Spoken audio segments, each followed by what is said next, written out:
Thanks for tuning in. I'm Adrian Segura. On this special Education First edition of Chicago Newsroom 2.0, we'll take a closer look at the Chicago Public Schools' looming budget crisis and the impact continued drops in enrollment are having on the struggling school system with guest State Representative Curtis Tarver, Grace Memorial Baptist Church's Reverend Marvin G. Chicago North Lawndale's Chamber of Commerce President Denita Sanders, and Youth Connection Charter School's Director of Government Relations and Community Affairs, John Scott. It all gets started right now.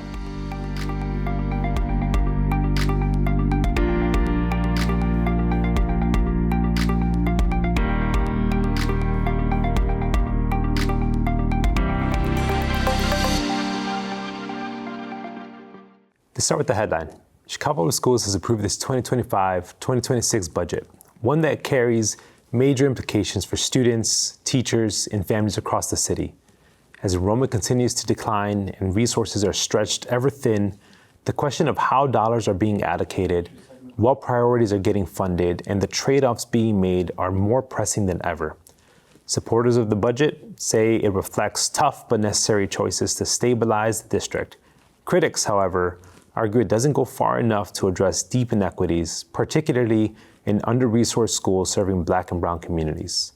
Joining me now is a leader who has been closely engaged in the conversations around education, funding, accountability, and the future of CPS. Representative Tarver, welcome to the program. Let's dive right in. Thank you. The Chicago Board of Education recently approved this budget without the controversial loan or for a pension payment, which was a point of concern for you. How does this decision impact your view of CPS's financial management and the potential need for state intervention? Well, I think there was always going to be a conversation about state intervention. That was always going to be on the table. I think that this budget has done a better job of ensuring legislators that CPS has taken our comments very seriously. I think that it is a difficult budget, obviously, but did the best that it could to keep resources in the schools for children. And the pension payment is something that I think is really more between CPS and the city of Chicago right now than is the legislature, although I'm sure there'll be some conversation in Springfield at some point about that as well.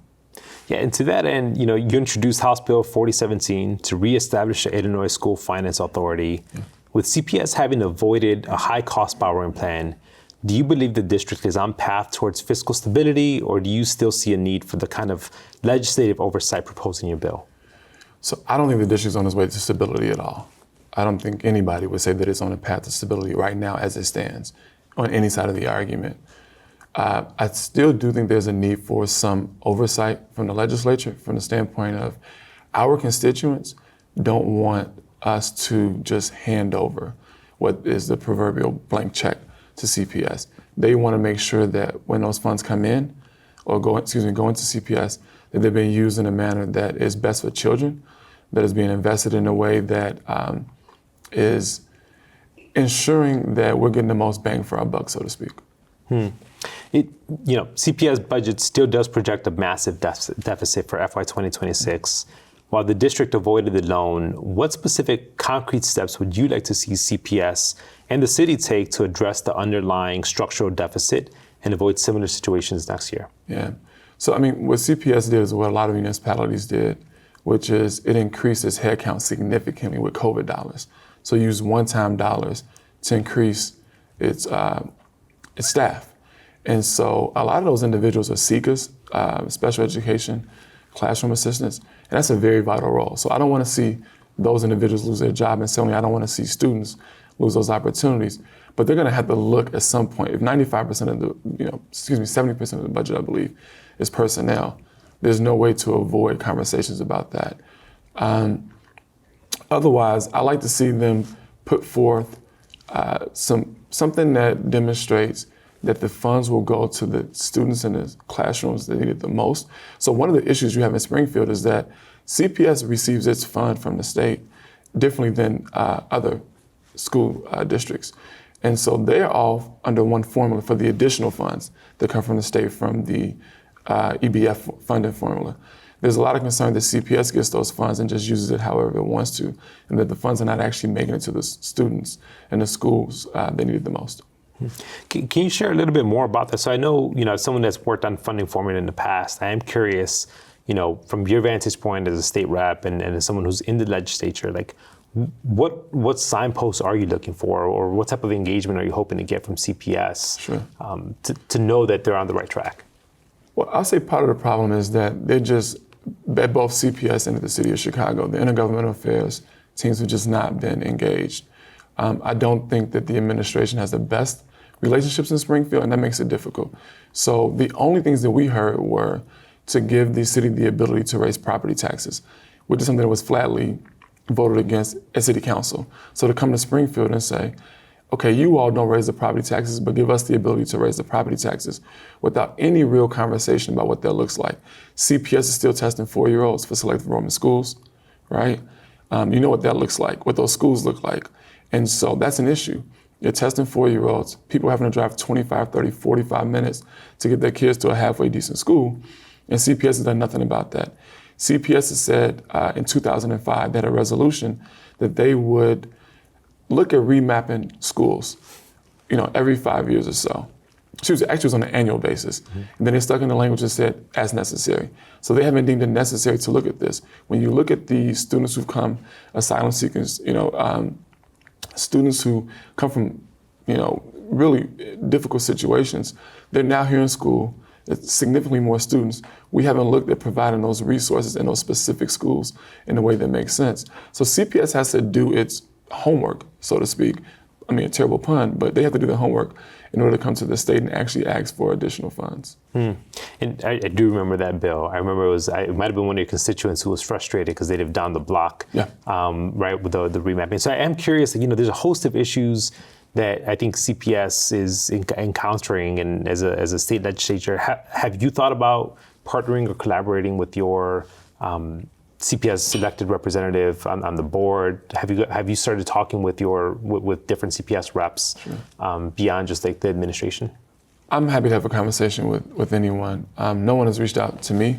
Actually, the individuals who ran for school board who didn't win, who reach out a little bit more and have conversations. And that's not to knock anyone, it's to say that my door is open. I've had more communication with the administration because of my position as revenue chair on the House side. So a lot of these issues that come forth would come through the revenue committee. So it's not that I'm siloed and unwilling to talk to anybody else as much as, it's just the position that I hold. And to the point that you just made, the issue is that some of these schools are fully selective enrollment. So if you live across the street, you still have to test to go to that school. And so that's very difficult for a lot of individuals.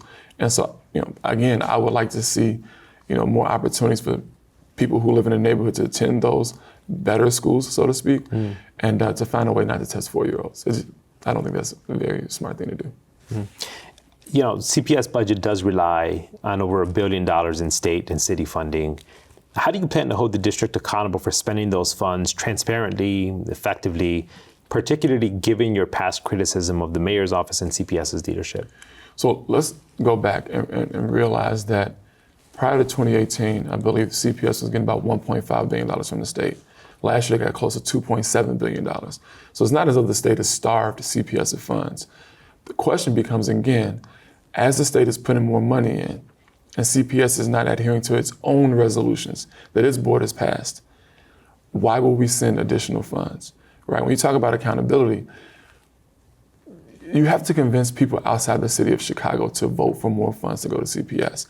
It will be next to impossible to do so if CPS is not stepping up and saying, again, we have kids that can't read at grade level. That's a problem. We have kids who are not very well versed in math. That's a problem. So we need to see significant gains and a better understanding of how those dollars are being spent, particularly as it relates to students, not organizations that represent adults. How is the money being spent for students? We know salaries have gone up. We know the teachers unions have negotiated several things in a contract. What has been the benefit for students? That is the pressing question in Springfield and amongst the proverbial adults in the room. I think this question around, what is the direct benefit for kids is something that will continue to come up when we hear it in other spaces. And, I think from our end, as we are, thinking about the role the legislature can play, is there a path to figure out how we can embed more kind of student experience in that? And what I'm hearing you articulate is, there's also this tension that the legislature faces with any vote that has to do with releasing more funds for Chicago. Sure. The question is ultimately going to be, what does this mean for other parts, or how does it come with more accountability? Where do you think that stems from, and what do you think we in Chicago should be considering in terms of an approach? So the administration, no matter who's on the fifth floor, has to make an affirmative attempt to develop relationships. This administration, I think, has not developed relationships with its own city legislators, and certainly nothing beyond that kind of concentric zone. And so that makes it difficult to go to Springfield and make an ask. So I think that's the first place. You have to develop genuine relationships and have a conversation. I don't think you'll find one legislator who's saying, we are the subject matter experts and we know everything that's best for schools. What we are saying is we know what is happening right now is not working.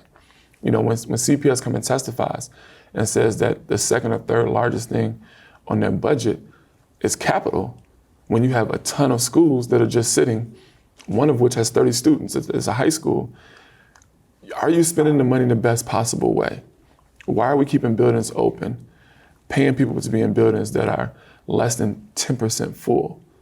That is a question, again, that is not my question, that is a general question amongst the legislature. When you think about CPS, I would say think about CTA and transit. What you see now in that conversation is, okay, the state is willing to step up and figure things out, but you have to have some reform in order to get those dollars, and that is the conversation to be had.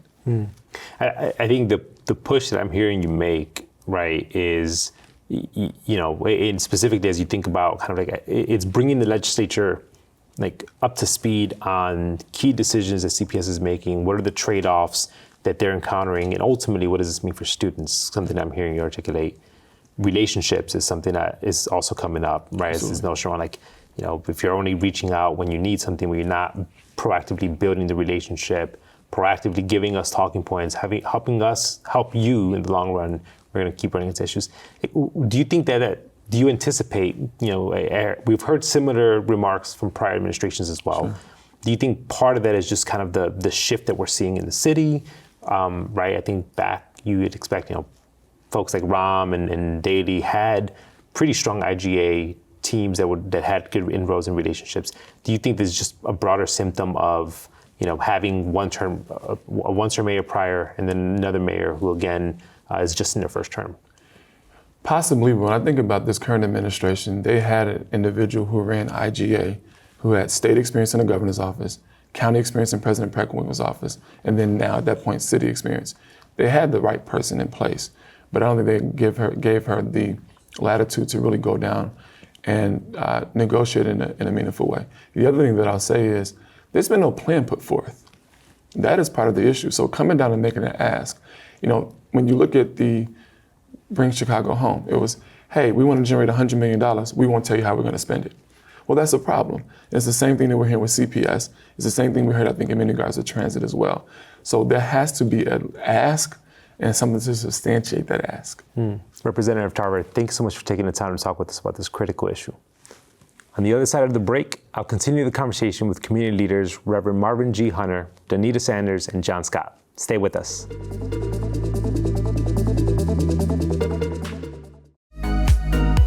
Hi, I'm Bianca Cotton, inviting you to tune in for a new episode of Behind the Confident Smile with guest Judy Weathers, where we discuss the inner world of a military wife married to a combat soldier.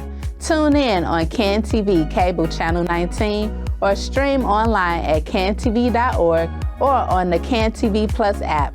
Elevated conversation and storytelling. Experience the power of community television. Hi, I'm Gregory Smith. And I'm Darius Hillman. On the next Petty and Profound, what Lil Nas X's very public meltdown says about America's mental health crisis and a system on the brink of collapse. And if you think RFK Jr. is making it worse, then points for you. I love a public dragging. Okay, keep on. What else?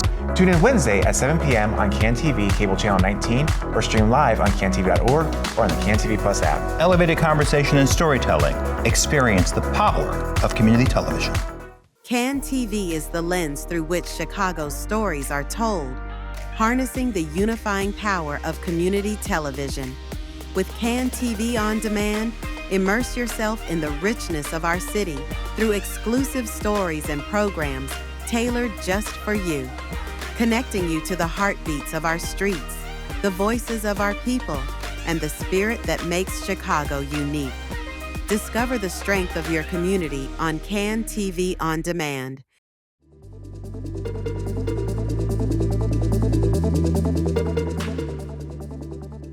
There's always been a tension between being responsive to community needs and governing. This tension has become all the more prevalent with the new governance structure at Chicago Public Schools. Joining me now are three advocates from North Lawndale who are pushing for better community involvement from their CPS board representatives. Pastor Hunter, Denita Sanders, and John, welcome to the program. Let's get right into it. Thank you. Thank you. Pastor Hunter, you're at the heart of the community. What are the most pressing needs you're hearing about from North Lawndale families right now? And how do you believe the new hybrid board structure should be addressing them? I think the most pressing issue is the need for a more robust parent engagement and participation, and the education of parents to participate in the electoral process of this new electoral school board. We are now entering into an age that we've never been before politically in the city of Chicago. And so I think that there needs to be an intense and intentional engagement of parents so that they will know that they can't take this new elected school board and this process lightly. We have to understand that a no vote is a vote for the other guy.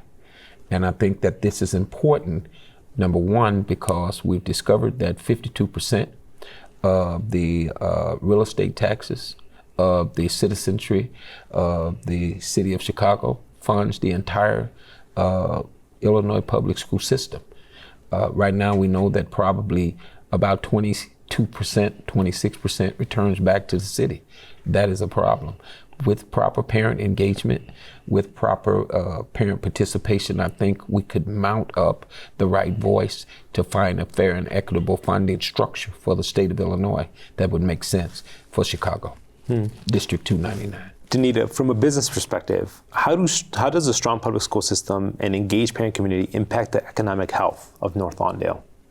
We start with financial literacy, making sure that we educate parents and empower them with the knowledge that when they do step to the table, they understand that when they do give up time for their children, that should be equated to some value of capital. What that looks like through our committees is our education committee. It's the triple E, it's the education, engagement, and entrepreneurship through youth. That's led by Mr. John Scott. What we do is we remind our parents that what they have and what they learn at the table with us can be manifested to the betterment of what it looks like to create capital access for businesses and entrepreneurship in our community with CPS. And John, as a community advocate, you've been working on the ground, on the front lines for years. Yes. What are some of the historical challenges that have made it difficult for North Lawndale residents to feel heard by the Chicago Board of Education? Well, one of the first things that I acknowledged when I approached Pastor Hunter and I approached Denita was that the chamber needs to have a pillar of education. And that's how we started developing that education program around that. And one of the things that I noticed was that there was no engagement coming out of North Lawndale. There was no parents coming down to the board meetings. Where was the educational stakeholders?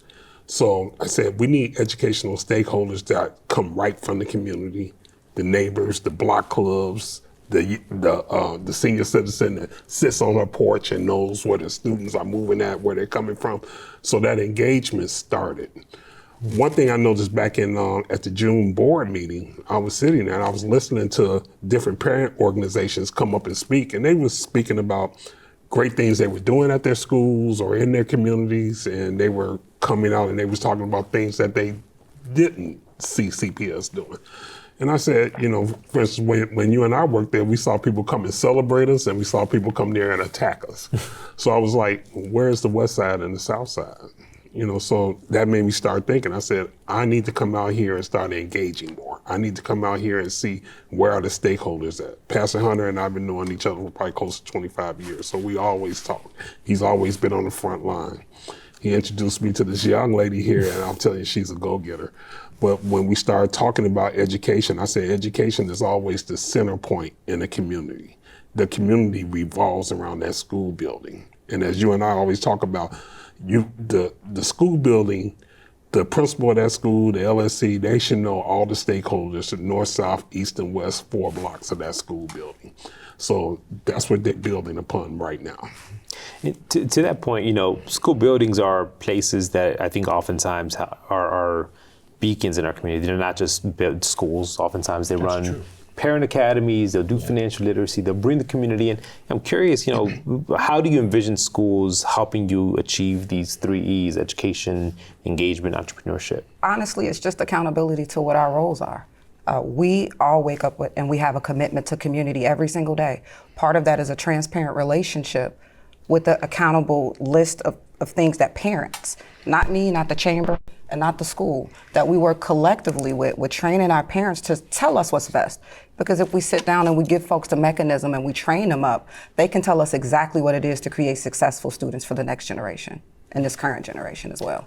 And Pastor Hunter, I guess, from your vantage point as a faith leader in the community, as someone who's, been deeply invested, how do you think not only how can the community come together to build, but what role do you see board members playing in that, other community partners playing in that? Like, how do we actually build an ecosystem that's responsive to the needs of your community?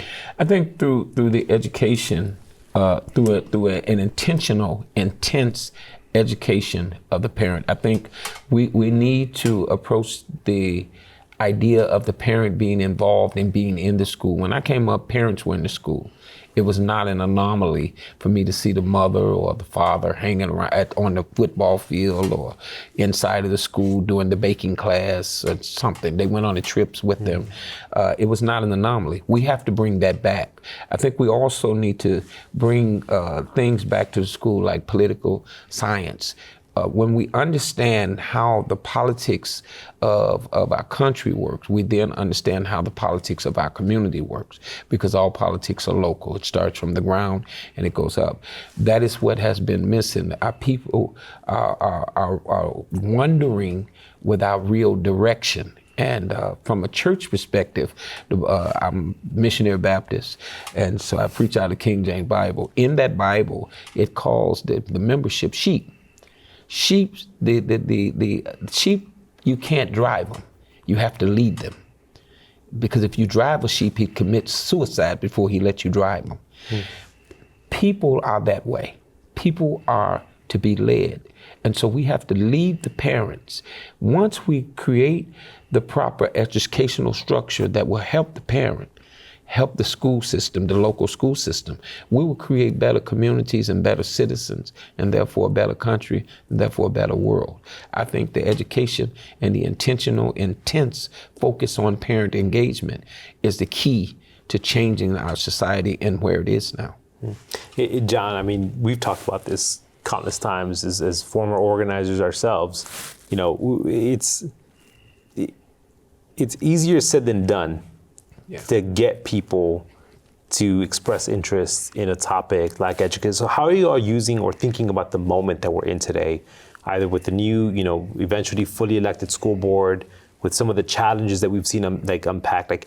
Do you see those as opportunities to get people involved, or do you see those as hurdles where maybe people start questioning, what's the point? They've already made their decisions. They're already now talking to us.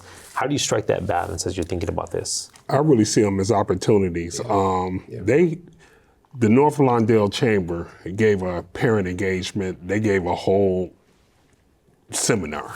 And I took that opportunity. I invited Kids First to come out. Kids First really did an education on this school board. But one of the things that we found out was that North Lawndale, because they have a selected school board member, and that's a whole nother conversation there. So having that selected school board member, they were never presented to the community. They were put there by the mayor. So now you have an elected school board member also that's on the west side of Chicago that was elected, but no one ran against him. So you have a community now that's really getting engaged into this hybrid school board. And we know as we go into 2027, it becomes a fully elected school board. One of the things that really caught my attention was last month when Alderman Jason Irvin, when he came to the school board meeting. And I thought he was coming to maybe defend the budget or, say, hey, this is what we're looking for.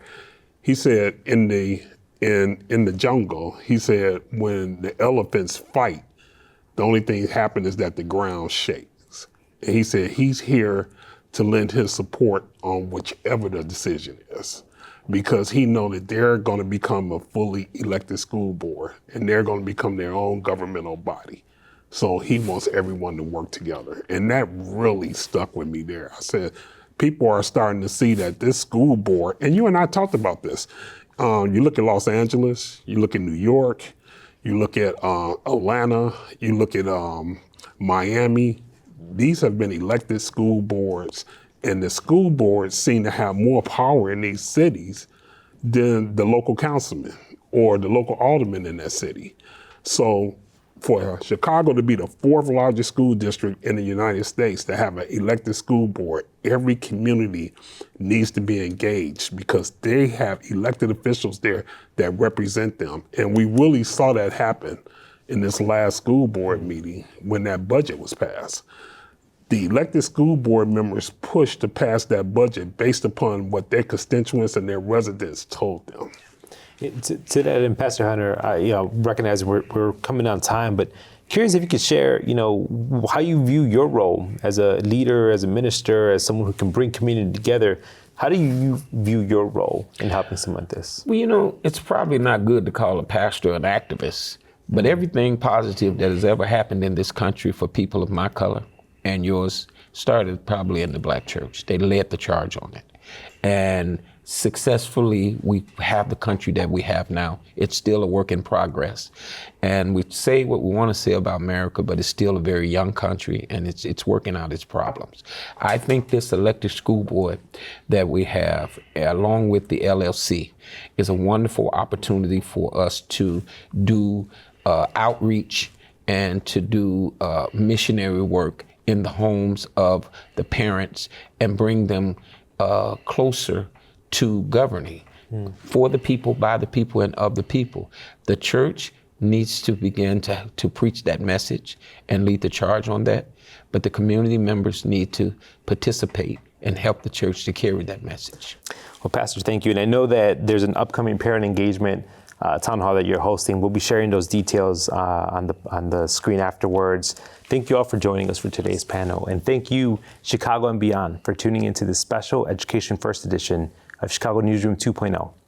Andy returns next week for a special live edition of Chicago Newsroom, joined by guest and co-host Hugo Balta and special guest Congresswoman and Senate candidate Robin Kelly, State Senator and Congressional candidate Mike Simmons, and the Civic Federation's Joe Ferguson. Until we meet again, be well and well informed.